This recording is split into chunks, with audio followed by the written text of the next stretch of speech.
बिरनपुर की इस घटना को कई दिन गुजर गए हैं, लेकिन इसको लेकर शुरू हुई सियासत थमने का नाम नहीं ले रही है।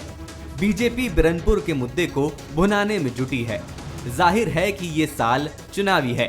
ऐसे में बीजेपी कांग्रेस सरकार को घेरने का मौका नहीं छोड़ना चाहती। लिहाजा बीजेपी विधायक दल बिरनपुर पहुंचा, जहां बीजेपी नेताओं ने ग्रामीणों से मुलाकात की। इस दौरान बीजेपी एक बार फिर कांग्रेस सरकार को घेरती दिखी। बिरनपुर में हम लोग सब आए हैं, पूरा विधायक दल हमारा आया, पूरी टीम के साथ आए हैं और उनके परिवार से, ईश्वर के परिवार से मुलाकात, उनके पिताजी, उनके माताजी से, उनके भाई से। जिस प्रकार बिरनपुर को छावनी बना के रखा गया है, किस प्रकार आतंकित किया जा रहा है, और जो नाम इन लोगों ने दिया है, जिन लोगों के अपराधी हैं, पहले दिन से ही उन्होंने 41 नाम दिया है। उस 41 लोगों में 11 लोगों पे ही कार्रवाई हुई, बाकी लोगों को छोड़ दिया गया है, खुला घूम रहे हैं। इधर बिरनपुर पहुंचे बीजेपी विधायक दल पर कांग्रेस ने भी पलटवार किया। सीएम भूपेश बघेल ने कहा कि बीजेपी के नेता पहले भी बिरनपुर जा चुके हैं, आने जाने पर कोई रोक नहीं है, लेकिन धारा 144 लगी है। ऐसे में बीजेपी नेताओं को नियमों का पालन करना चाहिए। पहले भी जा चुके हैं, 2-2, 3-3 बार। जाने आने में कोई रोक नहीं है, लेकिन वहाँ 144 धारा शायद लगा है, तो उस नियम का पालन करना चाहिए। कुल मिलाकर बिरनपुर की इस घटना पर सियासत जोर पकड़ रही है। बीजेपी पूरी कोशिश कर रही है कि विधानसभा चुनाव तक इस मुद्दे को भुनाया जाए। वहीं कांग्रेस बीजेपी की इस रणनीति को समझ भी रही है और इसके लिए कांग्रेस ने कोई न कोई रणनीति जरूर तैयार कर रखी होगी। Bureau report, Bansal news. नमस्कार, मैं हूं आपके साथ ऋतु सिंह। छत्तीसगढ़ आज का हमारा मुद्दा है बिरनपुर या सियासतपुर। जी हां, जिस तरह से बिरनपुर घटना पर सियासत हो रही है, उसे देखकर तो यही कहा जा सकता है कि बिरनपुर सियासतपुर में तब्दील हो गया है। शुक्रवार को बीजेपी विधायक दल बिरनपुर पहुंचा, जहां उन्होंने ग्रामीणों से चर्चा की। हालांकि बीजेपी विधायक दल के बिरनपुर आने पर कांग्रेस उस पर निशाना साध रही है। कुल मिलाकर बिरनपुर घटना को चुनावी मुद्दा बनाने की कोशिश की जा रही है। तो चलिए आज चर्चा इसी पर करेंगे और राजनीतिक मेहमानों से सबसे पहले आपका परिचय करवा दें। कांग्रेस से अपनी बात रखेंगे कांग्रेस के प्रवक्ता धनंजय सिंह ठाकुर, तो बीजेपी से अपनी बात रखने वाले राजीव चक्रवर्ती जी, साथ ही साथ हमारे साथ जुड़ रहे वरिष्ठ पत्रकार अनिरुद्ध दुबे जी। आप तीनों का बहुत बहुत स्वागत है। तो चलिए बिना देर किए चर्चा की शुरुआत करते हैं और सबसे पहले राजीव जी, मैं आपके पास आना चाहूंगी। देखिए, पहले हमने देखा कि बीजेपी के प्रदेश अध्यक्ष अरुण साव, आज पूर्व सीएम डॉक्टर रमन सिंह और नेता प्रतिपक्ष भी पहुंचे, लेकिन देखिए कांग्रेस आप पर आरोप लगा रही है कि शांति बनाए रखने के बजाय आप लोग लाश पर राजनीति कर रहे हैं। देखिए ऋतु जी, भारतीय जनता पार्टी शांति की पक्षधर है, भारतीय जनता पार्टी सांप्रदायिक सद्भाव की पक्षधर है। लेकिन एक दुखद पहलू है कि दो समुदाय में विगत 2 महीने से झगड़ा चल रहा था। पुलिस वहां पर मुखदर्शक बैठी हुई थी, क्या किसी घटना का इंतजार कर रही थी? वहां पर विधायक के प्रतिनिधि जाकर एक समुदाय को लगातार धमकी दे रहे थे। उस समय पुलिस प्रशासन क्या हो रही थी? ये घटना बहुत दुखद घटना है, 2 संप्रदाय के बीच में है और एक कम्युनिटी को आज तक धमकाया जा रहा है। मैं आपको आज की घटना बता रहा हूं, आज तक धमकाया जा रहा है कि आप लोगों को तो साफ कर देंगे। ये बहुत दुखद पहलू है। सरकार को चाहिए कि दोनों पक्ष के बीच में आज तक कोई शांति समझौता नहीं हुआ है, आज तक कोई बैठक नहीं हुई है।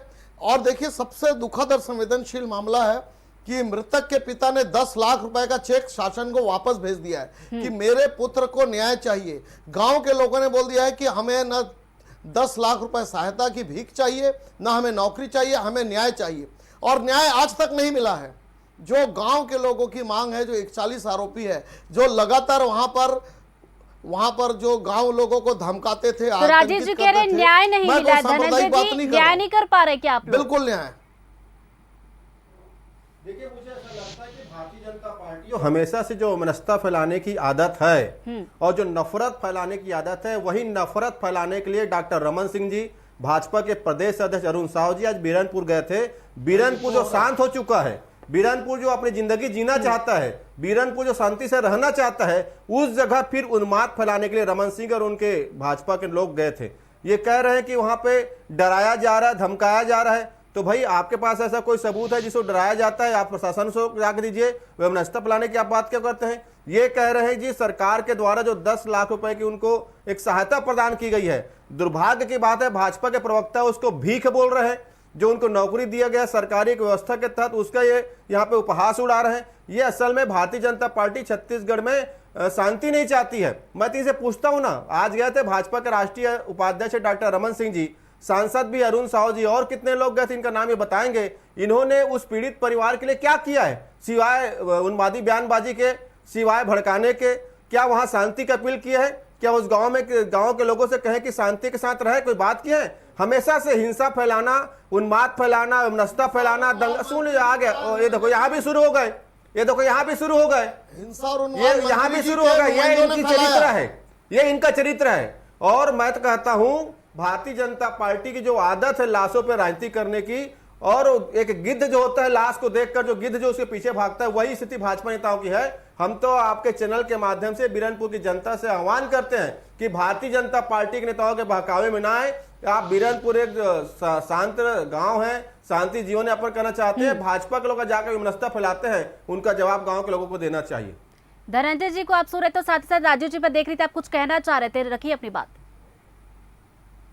जी देखिए, किसी चीज का उपहास नहीं है, ये प्रतीक है। मृतक भुवनेश्वर साहू के पिता ने कहा कि न मुझे 10 लाख रुपए का कोई लालच है, न सरकारी नौकरी का लालच है। मेरे मृतक पुत्र का जो हत्या हुई है और गांव के और भी लोग टारगेट में हैं, उनकी शांति वार्ता चाहिए, हमें न्याय चाहिए। तो क्या न्याय मांगना अपराध है? न्याय मांगना अपराध है तो ये कांग्रेस पार्टी तय करेगी कि भारतीय जनता पार्टी के लोग नहीं जा सकते। पूरे बीरनपुर गांव को पूरे छत्तीसगढ़ से काट दिया गया है, वहां किसी की आवाजाही बंद है। ये कैसा न्याय है? ये कैसी शांति व्यवस्था है? मैं तो आज भी कह रहा हूं भारतीय जनता पार्टी की मांग है कि बीरनपुर को खुला छोड़ दिया जाए और दोनों समुदाय के लोग एक साथ बैठकर शांति से वार्ता कर लेंगे। जो प्रेमचंद जी का उपन्यास था, अलगू चौधरी और जुम्मन शेख एक साथ बैठना चाहते हैं, लेकिन यहाँ की सरकार, यहाँ की प्रशासन, यहाँ की पुलिस नहीं चाहती कि शांति हो। ये बिल्कुल आग लगा के रखना चाहती है और बहुत छोटा सा मामला है। दोनों पक्ष को आज तक प्रशासन ने नहीं बैठाया है और केवल एक विधायक की गुंडागर्दी, एक विधायक जी के प्रतिनिधि की गुंडागर्दी, वो अपनी गुंडागर्दी उसको संतुष्ट करने में लगा हुआ प्रशासन। तो चलिए धनंजय जी आपके पास में लौटूंगी, लेकिन पहले दुबे जी का रुख कर लेते हैं। दुबे जी की भी बात यहाँ पर सुन लेते हैं। दुबे जी देखिए, बीजेपी और कांग्रेस की बात की जाए तो आरोप प्रत्यारोप अपनी जगह है, लेकिन आपकी अगर बात की जाए तो इस पूरे मामले को आप कैसे देखते हैं? देखिए मैडम, बीरनपुर की जो घटना हुई अत्यंत दुखद घटना है। छत्तीसगढ़ शुरू से शांतिपूर्ण प्रदेश कहलाता है, उसमें एक जो ये घटना हुई, ये एक दाग लग गया। मिट भी जाएगा वो दाग, उसमें कोई बड़ी बात नहीं है। लेकिन हाँ ये है कि आज भारतीय जनता पार्टी के जो है पूर्व मुख्यमंत्री जो है डॉक्टर रमन सिंह जी और छत्तीसगढ़ विधानसभा के नेता प्रतिपक्ष नारायण चंदेल जी, आज उनका बीरनपुर जाना हुआ। और देखिए क्या है, कहीं पे भी अगर कहीं कोई संवेदनशील घटना हो जाए, कोई बड़ा हादसा हो जाए, तो ये विपक्ष का कर्तव्य होता है कि वहां पर जाए, अपने तरह से उसको जो समझे वहां की घटनाओं को। और लगता है तो विपक्ष की भी अपनी एक जांच कमेटी बनती है, तो विपक्ष अपनी भूमिका निभा रहा है निसंदेह। लेकिन साथ में मुख्यमंत्री भूपेश बघेल जी की भी जो है बात गौर करने लायक है। मतलब उन्होंने बहुत सुलझे हुए तरीके से जवाब दिया कि आने जाने पर कोई रोक नहीं है, लेकिन वहां पे बीरनपुर में धारा 144 लगी हुई है। तो इसमें यह भी है कि अगर कहीं, देखिए उन्होंने कहा कि जाने आने में कहीं रोक नहीं है, तो मतलब अलग अलग तरीके से जो रुक के किश्तों में, एक शब्द बोल रहा हूं मैं, किस्तों में या फिर 3-4 उस तरीके से वहां पे जाके वहां पे समझ सकते हैं वहां की वस्तुस्थिति को। और कहीं रिपोर्ट देना है तो रिपोर्ट दें, और नहीं भी रिपोर्ट देना है तो वस्तुस्थिति को सामने लाकर मीडिया के समक्ष रख सकते हैं। और मैं ये जहां तक के समझ रहा हूं कि बीरनपुर की जो घटना हुई उसका दोहराव नहीं होना चाहिए, क्योंकि यहाँ पे एक बहुत बड़ा प्रश्न उठ खड़ा हुआ है। और ये जो है मुद्दा जो है, इसकी चर्चा राष्ट्रीय स्तर तक पर जाकर हुई, और ये बहुत एक संवेदनशील प्रदेश है, तो बिल्कुल इसकी पुनरावृत्ति तो कतई नहीं होनी चाहिए। बिल्कुल। चलिए यहाँ पर धनंजय जी का रुख मैं करना चाहूंगी, उस वक्त भी वो अपनी बात कुछ कहना चाह रहे थे, लेकिन यहाँ पर एक सवाल धनंजय जी आपसे ये भी है कि देखिए बीजेपी ये भी आरोप लगा रही है आप लोगों के ऊपर कि नए नए केस बनाकर आप लोग बीजेपी के जो कार्यकर्ता उनको अरेस्ट कर रहे हैं, इस पर आप क्या कहेंगे? देखिए, मैंने कहा ना कि आज ही सर्वोच्च न्यायालय का एक फैसला आप सुनिएगा कि उन्होंने कहा कि कोई हेट स्पीच देता है उसमें बिना शिकायत के पुलिस को कार्रवाई करनी चाहिए। और भारतीय जनता पार्टी के नेताओं ने जो हेट स्पीच दिया है, चाहे छत्तीसगढ़ को तालिबान का हो, चाहे छत्तीसगढ़ को मिनी पाकिस्तान का हो, या छत्तीसगढ़ को अपराधगढ़ का हो, या उन्माद फैलाने की बात कही हो, यह हेट स्पीच के दायरे में आता है। आप राजनीति करिए, राजनीति करने में किसी की आपत्ति नहीं है, आप लोकतंत्र विरोध करिए, विरोध करना आपका अधिकार है। आज भाजपा के प्रवक्ता टीम में बैठ के बोल रहे हैं ना कि बिरनपुर जाने नहीं दिया है, कि कैसे पहुंच गए डॉक्टर रमन सिंह जी, कैसे पहुंचे नेता प्रतिपक्ष जी, सुन लीजिए ना, कैसे पहुंचे? क्या उनको जाने से रोका? क्या उस गांव में जाके पंडाल लगा के पीड़ित परिवार से मिल रहे हैं? ये कैसे हो सकता है? तो अफवाह फैलाने के बजाय भाजपा को सच्चाई बताना चाहिए। दूसरी बात, अगर पीड़ित पक्ष को मदद किया है, उसको भीख बताकर भारतीय जनता पार्टी उस पीड़ित के घाव को, जख्मों को न कुरेदने काम करे और न्याय अपना काम करेगा। अपराधी चाहे जो भी हो, सलाखों के पीछे जाएगा, कानून उसको सजा देगी। लेकिन भारतीय जनता पार्टी अपनी व्यवस्था की राजनीति बंद कर दे। मुझे तो आज रमन सिंह के जाने पर वो घटना भी याद आती कवर्धा की, जब कवर्धा में इस प्रकार के बात हुए थे, तो इसी डॉक्टर रमन सिंह के पुत्र अभिषेक सिंह जी वहां जाते हैं, जिसका एक वीडियो वायरल होता है। वहां पे गाली गलौज करते थे, वहां पे गुंडागर्दी का भाषा का उपयोग करते थे। आज वही स्थिति वहां पे निर्मित करने का भारतीय जनता पार्टी नेताओं ने किया है। ये प्रदेश है, इस प्रदेश के हर व्यक्ति को हर जगह जाने का अधिकार है, हर दुख में खड़े होने का अधिकार है, हर सुख में खड़े होने का अधिकार है। लेकिन वैमनस्य की राजनीति बर्दाश्त नहीं की जाएगी। और भारतीय जनता पार्टी अगर वैमनस्य की राजनीति करती है तो ये बाबा घासीदास जी की धरा है, जहां मन के एक समान के बात होती है, माता कर्मा की यहाँ पूजा होती है। ये मर्यादा पुरुषोत्तम श्री राम जी के बताए मार्ग में चलने वाला प्रदेश है। ये गांधी जी का हिंसा के मार्ग में चलने वाला प्रदेश है। ये माता कौशल्या का प्रदेश है, जहां प्रेम के भाव बहते हैं। तो यहाँ इस प्रकार की वैमनस्य की राजनीति भारतीय जनता पार्टी को नहीं करनी जाएगी। बिरनपुर आप जाइए, निश्चित तौर पर पीड़ित परिवार से हर किसी को मिलना चाहिए, लेकिन एक साफ मन से जाइए, एक मन में जो द्वंद पाल के मत जाइए, और उस पक्ष साथ खड़े होइए और न्याय कानून उसके साथ करेगा। यहाँ पे राजीव जी, आपसे एक सवाल मैं करना चाहूंगी। देखिए, प्रदेश अध्यक्ष अरुण साव भी गए थे, आज भी विधायक दल भी गया, नेता प्रतिपक्ष भी गए, पूर्व सीएम डॉक्टर रमन सिंह भी गए। तो एक ही जगह जाके क्या मतलब, विधानसभा चुनाव भी नजदीक है, तो क्या ये माना जाए कि बीजेपी चुनावी साल में इसे मुद्दा बनाकर भुनाने की कोशिश कर रही है? देखिए, मुद्दा तो अपने आप में है ऋतु जी। मुद्दा यह है कि लोगों को न्याय नहीं मिल रहा है। यहाँ छत्तीसगढ़ की कानून व्यवस्था बिल्कुल ऑक्सीजन पर है। यहाँ पर आम आदमी की एफआईआर लिखी नहीं जाती है, यहाँ पर छेड़खानी, बलात्कार, लूट होता है, कोई सुनवाई नहीं होती। चौक सरे राह पर यहाँ सट्टेबाजी, चाकूबाजी होती है, कोई सुनवाई नहीं होती, नागरिकों की कोई सुनवाई नहीं होती। और जो मैं कह रहा हूं कि ये प्रशासनिक जो बहुत बड़ी नाकामी है, 2 महीने से तनाव चल रहा था, प्रशासन का कोई नुमाइंदा नहीं पहुंचा, केवल मंत्री जी का एक विधायक प्रतिनिधि, उसकी गुंडागर्दी चलती रही, प्रशासन उसके पीछे खड़ा रहा। वो खुलेआम चुनौती दा एक समुदाय को कि मैं तुम लोगों का वोट नहीं चाहिए, मैं तुम लोगों को कत्लेआम करा दूंगा, और आज तक वो आदमी खुलेआम घूम रहा है। मैं पूछता हूं, ये कैसा प्रशासन है? ये मुद्दा तो आप खुद ने रख दिया, कांग्रेस पार्टी ने खुद रख दिया कि एक मंत्री जी का आदमी आके गुंडागर्दी करता है और प्रशासन के लोग उसकी सुरक्षा में घूम रहे हैं। आज तक वो उस आदमी की गिरफ्तारी नहीं हुई। और मृतक के पिता ने कहा कि ये कैसा न्याय है? भारतीय जनता पार्टी ने चेक वापस नहीं किया, चेक वापस किया गांव के लोगों ने। और ये जो सरकारी नौकरी को ठुकराए गांव के लोगों ने। गांव के लोग कह रहे हैं कि प्रशासन का कोई नुमाइंदा आज तक नहीं पहुंचा, केवल पत्राचार कर रहे हैं और धमका रहे हैं। तो एक ऐसी न्याय व्यवस्था साहब कि एक पीड़ित पक्ष के ऊपर आप धमकी दे रहे हैं, उनके ऊपर आप दबाव डाल रहे हैं, उनको लोगों से मिलने नहीं दे रहे हैं। केवल विधायक प्रतिनिधि, आज जो विधानसभा के लोग हैं, केवल वही लोग जा पाए। भारतीय जनता पार्टी के एक बहुत बड़ा प्रतिनिधि मंडल प्रशासन की सशर्त अनुमति से मिलने वाला था, लेकिन बहुत चुनिंदा लोगों से मिलने दिया गया। लेकिन कांग्रेस पार्टी अगर ये सोचती है कि भारतीय जनता पार्टी के लोगों के ऊपर चार्जशीट करेंगे, उनका भया दोहन करेंगे, तो हम तैयार हैं। आप कर लीजिए, कितना दमन है, दमन में तेरे देख लिया, हमने आपातकाल भी देखा था और आज का आपातकाल देख रहे हैं। देखिए, बीजेपी यही कहती रही है कि भाई आप लोगों के राज्य में छत्तीसगढ़ जो अपराधगढ़ बन गया है, अपराधी खुलेआम घूम रहे हैं, और साथ ही साथ ये भी कहा कि भाई कार्रवाई अगर होगी इस पूरे मामले पर तो पीड़ित परिवार को भी संतोष मिलेगा। निश्चित तौर पर मैंने कहा ना, ये छत्तीसगढ़ में संविधान का राज है।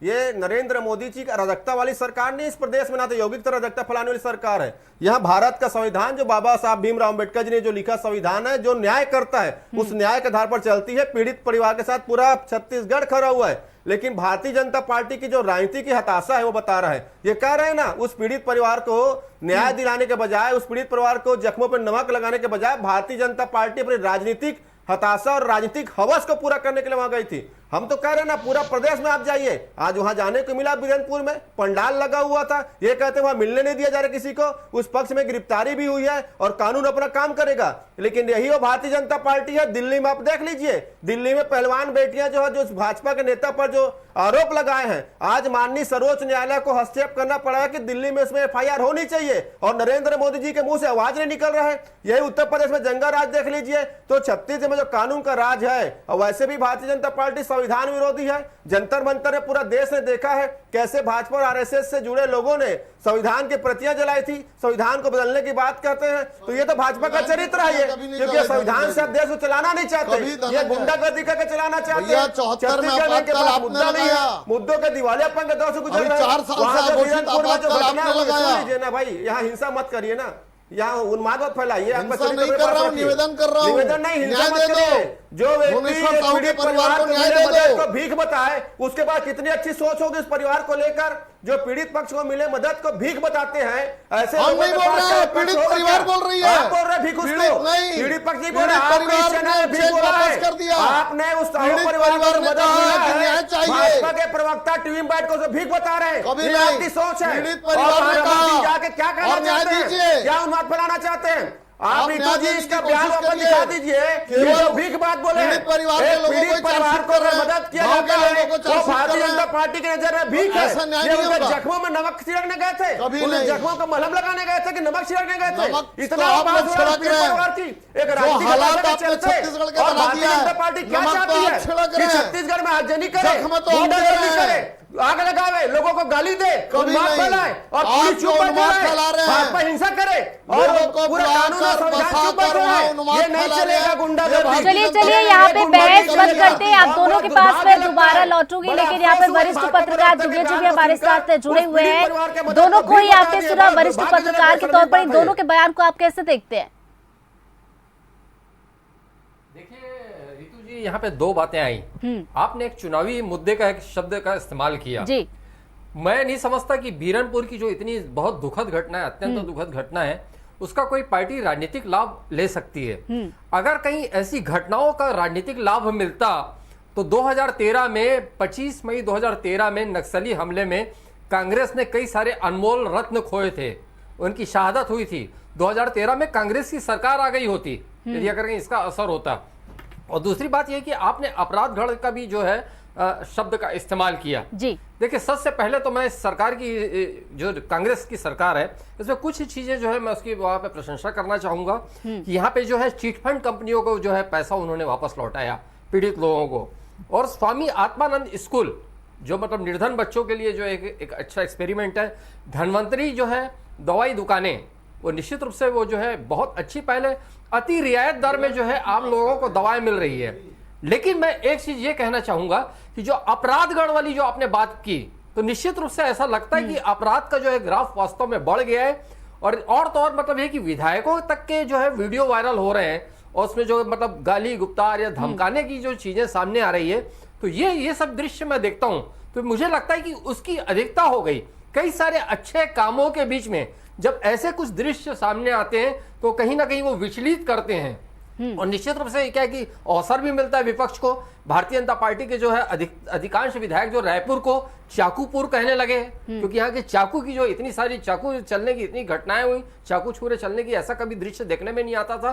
तो इस चीज ये जो है ये संवेदनशील मुद्दा है, इसकी तरफ जो है सरकार को अत्यधिक ध्यान देने की जरूरत है। मतलब ये कि बीरनपुर की घटना की तो पुनरावृत्ति ना हो, मैं पहले भी कह चुका हूं, लेकिन छोटी मोटी घटनाएं भी इस प्रदेश में क्यों हो, क्योंकि इसका तो कभी चरित्र बिल्कुल इस तरह की घटनाओं की पुनरावृत्ति नहीं होनी चाहिए। दुबे जी, देखिए बीजेपी कह रही है कि हम इस मुद्दे पर राजनीति नहीं कर रहे हैं, तो देखिए बीजेपी जब मुलाकात करने के लिए पहुंच रही है, ग्रामीणों से चर्चा कर रही है, तो क्या अपील भी करनी चाहिए कि शांति बनाए रखी जाए? निश्चित रूप से शांति बनाए रखने की अपील की जाए। एक प्रश्न ये भी उठ रहा है कि बीरनपुर की घटना उस समय हुई थी, तब भी इनके वरिष्ठ नेता जो है सांसद विजय बघेल जी और अरुण साव जी जो भारतीय जनता पार्टी के प्रदेश अध्यक्ष उस समय गए थे। फिर एक अंतराल आया, फिर यह प्रश्न उठ रहा है कि डॉक्टर रमन सिंह जी और नेता प्रतिपक्ष नारायण चंदेल जी वहां पर उनका कैसे जाना हुआ। प्रश्न तो उठ रहे हैं, लेकिन मामला संवेदनशील है, मुद्दा संवेदनशील है। और मैंने पहले भी कहा कि विपक्ष की भी अपनी भूमिका होती है। कोई बहुत बड़ा अगर कहीं बहुत बड़ा घटनाक्रम हो जाए तो उसको उसकी अपने स्तर पर पड़ताल करनी होती है, उसका सच सामने लाना होता है। तो सच जो है क्या है वो तो बाद में सामने आएगा। तो वो अपनी विपक्ष की भूमिका होती है और निश्चित रूप से सत्ता पक्ष की भी अपनी भूमिका होती है, जिसको भूपेश बघेल जी ने 2 लाइन में बहुत सुलझे हुए तरीके से कह दिया कि मतलब कहीं जाने आने में कहीं कोई रोक नहीं है, लेकिन वही कि धारा 144 को पालन करते हुए कोई भी आगे बढ़े। यहाँ पे बीजेपी और कांग्रेस दोनों से ही मैं कमेंट लूंगी। सवाल ये है कि देखिए राजनीति जमकर आप लोग करते हैं, जमकर करनी चाहिए, लेकिन देखिए सियासत के लिए बहुत सारे विषय है। लेकिन बीरनपुर घटना की अगर बात की जाए तो संवेदनशील ये मामला है। तो क्या आप लोगों को नहीं लगता कि इस पे राजनीति ना करके एक साथ खड़े होकर शांति की अपील की जानी चाहिए? सबसे पहले धनंजय जी आपसे। निश्चित तौर पर इस प्रकार की घटनाएं की पुनरावृत्ति नहीं होनी चाहिए। और मैं तो आपको वो घटना भी याद दिलाऊंगा रितु जी आपके चैनल के माध्यम से, जब डॉक्टर रमन सिंह जी मुख्यमंत्री थे तो विश्रामपुरी में एक इस प्रकार की घटना हुई थी जहां पे आगजनी हुआ, तोड़फोड़ हुआ, सारी चीजें हुई। उस दौरान नेता प्रतिपक्ष हुआ करते थे स्वर्गीय महेंद्र कर्मा जी, उनको सूचना मिली और गांव जाते हैं, गांव में शांति की अपील करते हैं, प्रशासन को कार्रवाई की बात करते हैं और तत्कालीन मुख्यमंत्री डॉक्टर रमन सिंह जी को सूचित करते हैं। ये एक जनप्रतिनिधि का दायित्व होता है और छत्तीसगढ़ के नागरिक का दायित्व होता है। यहाँ भाजपा ने क्या किया? भाजपा कभी शांति की अपील नहीं की, भाजपा ने आग में घी डालने का काम किया। आज भी जाके इन्होंने क्या किया है, उनके जख्मों में मलहम लगाने नहीं गए थे, उसको कुरेदने गए थे, वहां नमक छिड़कने गए थे और उन्माद फैलाने गए थे। ये अंतर है भारतीय जनता पार्टी और कांग्रेस के नेताओं में। मैं तो कह रहा हूं ना, हम तो हमेशा कहते हैं कि शांति होनी चाहिए, राजनीति करने के लिए आपके पास ढेर सारे मुद्दे हैं और इस प्रकार के आप राजनीति करना, खैर तो भाजपा का चरित्र भी है। जहां भाजपा सत्ता में नहीं होती है वहां दंगा कराकर, हिंसा कराकर, अनास्था फैलाकर, हिंदू मुस्लिम कराकर, झगड़ा कराकर ही राजनीति करना चाहती है, वो तो दिख रहा है। लेकिन हम फिर भी कहते हैं, हमारे नेताओं ने हमेशा अपील की बात कही है, चाहे सरकार भाजपा की रही हो, कांग्रेस की रही हो, और आज हम इनसे भी वही उम्मीद करते हैं। लेकिन इनसे उम्मीद करना बेमानी है, क्योंकि इनको तो उस गिद्ध की तरह राजनीति करना है जो लाशों को देखकर खुश होता है। ऐसा है क्या राजीव जी? कांग्रेस पार्टी का एक ही काम है, विश्वमन करना, मौत का सौदागर कहना, खून का सौदागर कहना। ये इतिहास गवाह है। 70 साल के स्वाधीनता के इतिहास में देखेंगे कि विश्वमन किसने किया, किसने क्षेत्रान्वेष किया और किसने जाति और धर्म के आधार पर देश का बंटवारा किया। वो पार्टी जो बार बार कहती है कि एक समुदाय को कि तुम्हारा धर्म खतरे में, दूसरे समुदाय को प्रांतवाद, भाषावाद, ये काम कांग्रेस पार्टी ने किया। भारतीय जनता पार्टी हमेशा से शांति व्यवस्था की बात करती है, शांति की बात करती है। मुझे याद है महेंद्र कर्मा जी और डॉक्टर रमन सिंह जी सलवा जुडूम का आंदोलन चलाया था एक साथ, उसमें दोनों को क्रेडिट जाता है। कांग्रेस पार्टी अपनी क्रेडिट नहीं ले सकती है। सलवा जुडूम के आंदोलन में दोनों एक वाहन में सवार होकर जाया करते थे, वो सौहार्द याद है। लेकिन आज जो हो रहा है, कानून व्यवस्था खराब है। हम प्रश्न उठा रहे हैं कि भैया कानून व्यवस्था ठीक करो, गांव के दोनों समुदाय के बीच में शांति सौहार्द की वार्ता करो। लेकिन कांग्रेस पार्टी वोट के खिचड़ी पकाने में एक समुदाय को भयादोहन कर रही है और दूसरे समुदाय से वार्तालाप नहीं कर रही है। और हम ये बात उठाते हैं कि भैया शांति करवाइए, तो हम सांप्रदायिक हैं। हम कहते हैं कि भैया कि कानून व्यवस्था ठीक करिए, तो हम सांप्रदायिक है। ये सांप्रदायिक हम है और आग आप लगा रहे हैं। आग लगा रहे हैं क्या आप लोग? धनंजय जी, राजीव जी आरोप लगा रहे हैं। हम लोग बिल्कुल आग नहीं लगा रहे हैं रितु जी, हम बिल्कुल आग नहीं लगा रहे हैं। हम तो घटनास्थल पर पहले दिन में पहुंचे थे, आज भी पहुंच रहे हैं कि मृतकों को, जो मृतक के परिवार, जो उनकी मांग है 40 लोगों की गिरफ्तारी। राजीव जी, धनंजय जी का यहाँ पे जवाब ले लेते हैं। धनंजय जी बोलिए। देखिए, पहले दिन भी आग लगाने कौन गया? अरुण साव गए थे। और छत्तीसगढ़ में जो भाजपा के सांसद है सुनील सोनी, मीडिया के सामने बोल के गए, मैं 30 गाड़ियों में लोगों को लेके जा रहा हूँ। सुन लीजिए, अरे सुन लीजिए भाई, घटना में जाना आग लगाना होता है। सुन लीजिए, ये सच बोल रहा हूँ। ये देखो आगे ना हो गया ना। राजीव जी, समय हमारे पास थोड़ा सा कम है, धनंजय जी को अपनी बात रखने दीजिए। सोनी बोलते हैं कि 30 गाड़ियों में लोगों को लेके जा रहा हूं। क्या करने गए थे सांसद सुनील सोनी जी? वहां पर अरुण साहू जी जा रहे थे, पुलिस ने कहा मिलके आ जाइए, इतने भीड़ लेकर गए। वहां पे क्या करना चाह रही थी भारतीय जनता पार्टी? का शांति की अपील करने जा रही थी कि आग लगाने जा रही थी? आज क्या करने गए उन लोग? आज वहां पे जाके दंगा भड़काने के षड्यंत्र करने समय गए हैं। वहाँ पे रास्ता फैलाने के लिए यहाँ गए हुए हैं। तो आग लगाने का काम भारतीय जनता पार्टी का है और वो दिख रहा है पूरा प्रदेश में। वर्धा में डॉक्टर रमन सिंह के पुत्र ने आग लगाने का काम किया, बीरनपुर में रमन सिंह ठीक है, इस चर्चा को हम यहीं पे समाप्त करते हैं क्योंकि देखिए समय की यहाँ पर कमी है। और जाते जाते मैं यही कहूंगी कि वैचारिक मतभेद को बुलाकर इस संवेदनशील मुद्दे पर जरूरत है कि चाहे बीजेपी की पार्टी हो या फिर कांग्रेस की पार्टी हो, जरूरत है एक साथ खड़े हो और शांति की अपील यहाँ पर रखी जाए। आप सभी मेहमानों का हमारे साथ जुड़ने के लिए बहुत बहुत शुक्रिया। इसी के साथ आज का मुद्दा फिलहाल इतना ही। खबरों की लगातार अपडेट्स के लिए आप बने रहिए बज़ न्यूज़ के साथ। नमस्कार।